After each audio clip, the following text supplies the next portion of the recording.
Hello hello hello hello and welcome to what, সেটা আমি বলছি। 2013 সালে আমি ফেসবুক অ্যাকাউন্ট খুলেছিলাম। তো 2013 সালে ফেসবুক অ্যাকাউন্ট খোলার পরে ফেসবুকে বিভিন্ন টাইপের জিনিস তোমাকে ফিল করতে হয়।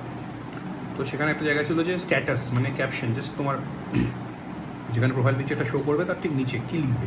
তো আমি খুব ক্যাচি একটা কোনো ওয়ার্ড চাইছিলাম যে এটা দেখে বেশ ভালো লাগবে। তো আমার তখন একটা ওয়ার্ড মনে পড়েছিল একটা পোস্ট থেকে, সেটা ছিল, ওয়ার্ডটা ছিল বেদুইন। তো আমি বেদুইনই ইউজ করেছি, তখন থেকে বেদুইনই আছে 2013, আর এখন দাঁড়িয়ে 2026, 13 বছর। তো আমি জানি না যে এই 13 বছরে এই একটা ওয়ার্ড যেটাকে আমি র্যান্ডামলি সিলেক্ট করেছিলাম, সেটা আমার লাইফের সাথে এরকমভাবে জড়িয়ে যাবে। 7 বছর মুর্শিদাবাদে MBBS করলাম, ঘর ছাড়া। 7 বছর পরে যখন হাউসটাপশিপ পেলাম, সেটাও বীরভূম, ঘর ছাড়া। আজকে যখন আমি একটা নতুন দুনিয়াতে পদার্পণ করতে চলেছি, যেটা হচ্ছে একটা medical officer, as a medical officer মুর্শিদাবাদের রঘুনাথগঞ্জ ব্লকের একটা BPHCতে। তো আমার সেই ওয়ার্ডটাই আবার বারবার মনে পড়ে আছে, যেটা হচ্ছে বেদুইন।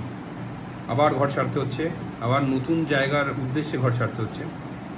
প্রচুর কাজ জয়েনিং করতে চলেছি। তো এটাই হচ্ছে ব্যাপার যে আমি আমার লাইফের বেসিক্যালি বলে তো সবাই যে মেডিকেল অফিসারের বেশি কাজ থাকে না। তো ওটাই আমার ডেলি লাইফ, ডেলি ব্লগ, একটু এদিক ওদিক ঘুরতে যাওয়া, বাইক নিয়ে কান্ট্রি সাইড যেটা আছে আমাদের, রুরাল সাইড, সেটাকে এক্সপ্লোর করা। সব কিছুই মোটামুটি একটা ভিডিও ফুটেজে আমি আমার ইউটিউব যে পেজটাতে আছে, আমি কোনো ভিউয়ার্সের জন্য করছি না, বেসিক্যালি যে নিজের একটা আপডেট রাখার জন্য, একটা নিজের ভিডিওগুলো দেখবো বলে ভবিষ্যতে, এটাই হচ্ছে প্ল্যানিং। তো এটার জন্যই একটা ব্লগ করে রাখা।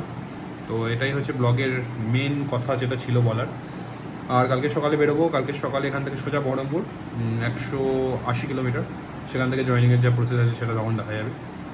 তো ওভার অ্যান্ড আউট ফ্রম বিরা। দেখা হবে কালকে বহরমপুরে ভাগীরথীর পাড়ে।